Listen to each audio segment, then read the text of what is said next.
That's why that album is such a landmark, because when you look forward from that album, you see Quiet Storm, Anita Baker, and that whole movement coming from that, you know, from Leon and Marvin.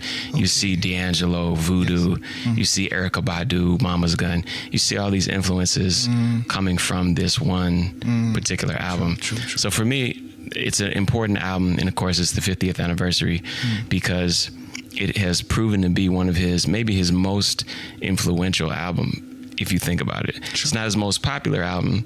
That's like What's Going On, or Sexual Healing, you know.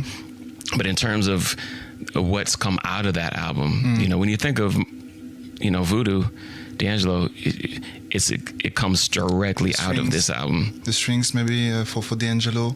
I'm thinking about hip hop like in black culture, and like we can mention Kendrick Lamar, we can mention Dr. Dre. Yeah, we sampled a lot of. So I'm really curious on how you explore and reinvent your sound and the sound of Marvin Gaye on tour. Yeah, well, all these guys can play everything. You know, that's what makes them so special.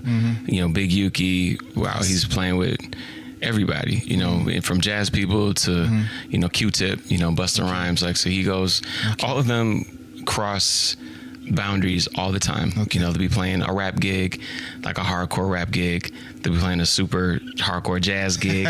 You know, they do all of it, you know. All right. So they're all handpicked. To me, this is the A team of New York.